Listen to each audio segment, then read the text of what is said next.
Welcome to the channel guys. जैसा कि आप सब लोगों को पता ही होगा कि वन पीस के बारे में काफ़ी सारी फैंस थ्योरीज चलती हैं कि वन पीस किस तरीके से एंड होने वाला है। लेकिन इस वीडियो में हम किसी फैन थ्योरी के बारे में बात नहीं करने वाले हैं। इस वीडियो में हम बात करने वाले हैं कि वन पीस के क्रिएटर इचिरो ओडा ने वन पीस के एंडिंग के बारे में क्या बोला है। हम इस चीज़ को डिस्कस करने वाले हैं। दरअसल इस स्टेटमेंट में इचिरो ओडा ने फैंस के लिए एंडिंग को स्पॉइल नहीं किया है, पर उन्होंने अपना एक ओपिनियन फैंस को दिया है कि वो वन पीस के एंडिंग के बारे में क्या सोचते हैं। ओडा हैज स्टेटेड कि वन पीस किसी भी एक बिग या लेजेंडरी बैटल के बाद एंड नहीं होने वाली है, बल्कि वन पीस का एंड होगा एनिमे हिस्ट्री की बिगेस्ट पार्टी के बाद। इचिरो ओडा सोचते हैं कि वन पीस की सबसे बेहतर जो एंडिंग होगी वो किसी सैड एंडिंग को प्रेफर नहीं करते हैं, बल्कि वो प्रेफर करते हैं वन पीस को एंड करना एक बहुत बड़ी पार्टी के साथ।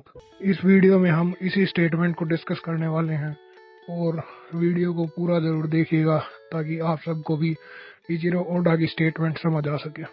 One Piece as you all know अपने फाइनल सागा के अंदर एंटर कर चुका है और अभी सभी फैंस वेट कर रहे हैं इसके एक्साइटिंग प्लॉट के अनफोल्ड होने का कि आगे स्टोरी में फैंस के लिए क्या है और किस तरीके से वन पीस एंड होने वाला है। इस सब का फैंस काफी बेसब्री के साथ इंतजार कर रहे हैं। फैंस के साथ साथ ओडा भी इस फाइनल सागा का काफी बेसब्री के साथ इंतजार कर रहे थे, क्योंकि स्टार्टिंग में ओडा की ऐसी थिंकिंग थी कि वो 5 साल के अंदर वन पीस को एंड करने वाले हैं। लेकिन फिर उन्होंने इंट्रोड्यूस किया 7 वॉरलॉर्ड्स सिस्टम को, और इस सिस्टम के चलते जो शो 5 साल के अंदर एंड होने वाला था वो 2 डिकेड्स ले गए, यानी तकरीबन 20 साल से ज्यादा उस शो को हमने फाइनल सागा में एंटर करने में लग चुके हैं। आपकी स्क्रीन पर ओडा ने जो 7 वॉरलॉर्ड्स सिस्टम के बारे में जो स्टेटमेंट दी थी वो आपको नजर आ ही रही होगी, जैसा कि अभी मैंने मेंशन भी किया था। Because of the Shichibukai Japanese word है 7 वॉरलॉर्ड्स के लिए। One Piece became as long as it is today. ये खुद ओडा की ही स्टेटमेंट है। खुद ओडा फाइनल सागा को सबसे एक्साइटेड पार्ट मानते हैं और वे खुद बेसब्री से इसे अपने हाथों से ड्रॉ करने का इतने लंबे समय से इंतजार कर रहे हैं। और अब लगता है फैंस का और ओडा का दोनों का ही जो ये इंतजार है ये पूरा होने वाला है। लेकिन ये इंतजार इतनी जल्दी भी खत्म नहीं होने वाला है। इसमें अभी भी 5 से 6 साल या हो सकता है उससे भी कुछ ज्यादा साल अभी भी लगने वाले हैं। अब हम आते हैं अपने वीडियो के मेन टॉपिक के ऊपर कि ओडा वन पीस की एंडिंग के बारे में क्या सोचते हैं और उन्होंने इस एंडिंग के बारे में क्या बोला है। जो ओडा की जो स्टेटमेंट उन्होंने वन पीस के रिगार्डिंग दी है वो स्टेटमेंट आपकी स्क्रीन पर आ रही होगी। चलिए मैं उस स्टेटमेंट को आप लोगों के लिए पढ़ भी देता हूँ। I have already decided on the last panel and how the last chapter will be in the final saga. I'll focus on not only Straw Hats but also on events happening in the whole world. The problem is how many years it will take to start the final saga. तो जैसा कि Voda की statement से आपको पता लग ही गया होगा कि ओडा ने डिसाइड कर लिया है कि वन पीस के लास्ट चैप्टर कैसे होने वाले हैं। और ओडा ने ऐसा ही बोला है कि जो वन पीस का फाइनल सागा होने वाला है उसमें स्टोरी का पूरा फोकस सिर्फ स्ट्रॉ हैट्स के ऊपर नहीं होने वाला है, बल्कि बाकी कैरेक्टर्स जो सीरीज के अंदर मौजूद हैं उन कैरेक्टर्स के ऊपर भी ओडा का काफी ज्यादा फोकस इस फाइनल सागा के अंदर रहने वाला है। अब हम आते हैं ओडा की दूसरी स्टेटमेंट के ऊपर। वन पीस एनिमे हिस्ट्री की सबसे बड़ी पार्टी के साथ एंड होने वाला है। जैसा कि हम वन पीस सागा के अंदर देखते आए हैं, वन पीस सीरीज के अंदर देखते आए हैं कि सबसे पहले कुछ लेजेंडरी बैटल्स होती हैं जिनमें मोस्टली स्ट्रो हैट्स ही जीत जाते हैं, और उसके बाद हम देखते हैं कि स्ट्रो हैट्स और जितने भी आइलैंड्स को सेव करते हैं वो सभी आइलैंड पे रहने वाले लोग मिलकर पार्टी करते हैं।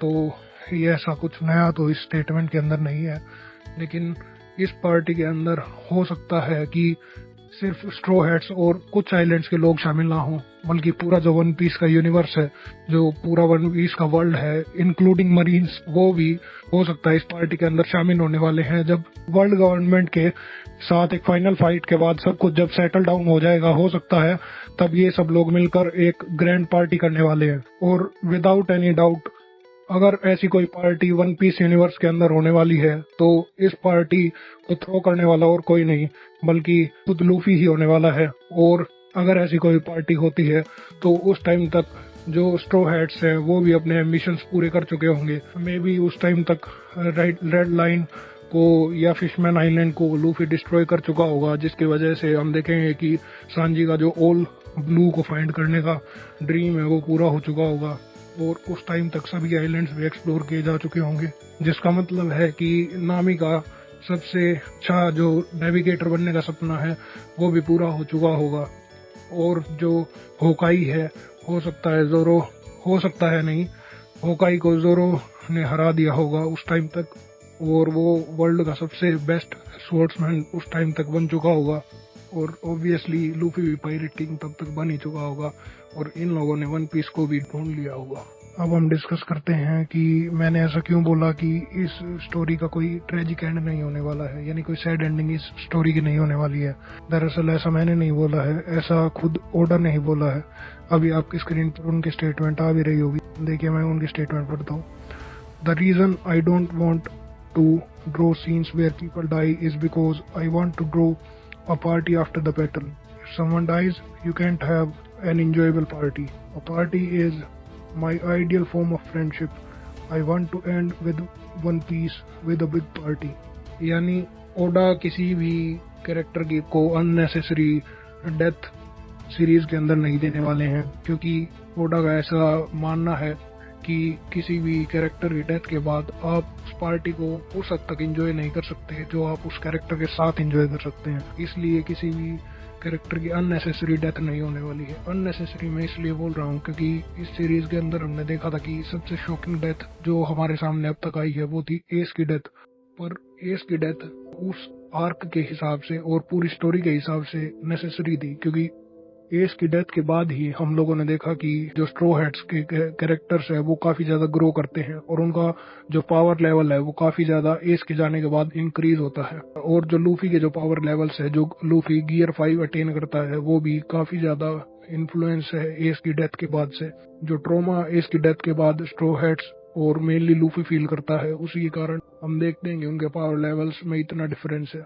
ओडा का ऐसा मानना है कि फ्रेंडशिप को सेलिब्रेट करने का सबसे अच्छा तरीका पार्टी है, इसलिए वो वन पीस को एंड करना चाहते हैं एक पार्टी के साथ। और ये मेरा ओपिनियन है कि अगर कोई डेथ वन पीस के अंदर होती है तो मेरे हिसाब से दो कैरेक्टर्स की डेथ है जो काफी ज्यादा सेंस बनाएगी। एक कैरेक्टर जो कि स्ट्रो हैट क्रू का पार्ट होने वाला है, वो डेथ में भी हो सकता है कि जिम्बे की हो। और जिम्बे ही क्यों? क्योंकि Jinbe as we have seen Fishman Island का एक पार्ट है। और अगर जिम्बे की डेथ को इस तरीके से दिखाया जाता है कि ह्यूमैनिटी को सेव करने के लिए एक फिशमैन अपनी जान देता है, तो इससे जो कि फिशमैन और ह्यूमंस के बीच में जो भी मिसअंडरस्टैंडिंग्स है उनको कॉन्कर करने में काफी ज्यादा हेल्प मिलने वाली है कि एक फिशमैन ने ह्यूमैनिटी को सेव करने के लिए अपनी जान दे दी। तो अगर इस तरीके से अगर जिम्बे को डेड दिखाया जाता है तो उनकी डेथ को की काफी ज्यादा सेंस बनाई जा सकती है। और दूसरा कैरेक्टर जिसकी डेथ काफी ज्यादा सेंस बना सकती है वो हो सकता है हार्ट पायरेट्स के कैप्टन लो की डेथ।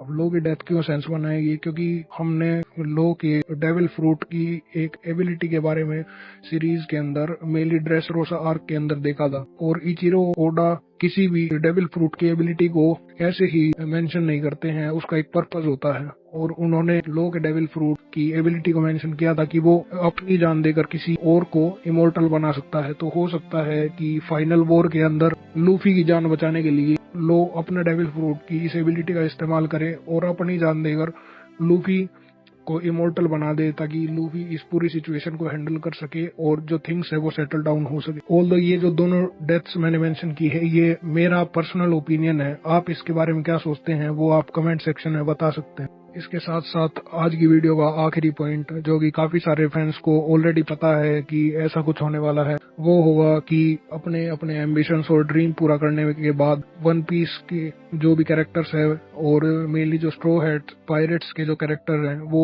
अपने अपने रास्ते पर चले जाएंगे। जिस तरीके से रोजर पायरेट्स सेपरेट हुए थे उसी तरीके से स्ट्रो हैट पायरेट्स को भी डिसमेंटल कर दिया जाएगा। So that was all for today. आप इस वीडियो में बताई गई बातों के बारे में आप लोग क्या सोचते हैं वो आप लोग कमेंट सेक्शन में हमारे साथ डिस्कस कर सकते हैं। साथ साथ आप लोग ये भी बताइए कि आप लोग ओडा के फाइनल सेलिब्रेशन के बारे में क्या सोचते हैं। और आप लोगों के अकॉर्डिंग क्या कोई अनएक्सपेक्टेड डेथ इस सीरीज के अंदर होने वाली है, या फिर ये सीरीज एक हैप्पी एंडिंग के साथ खत्म हो जाएगी? Thank you, that's it for today.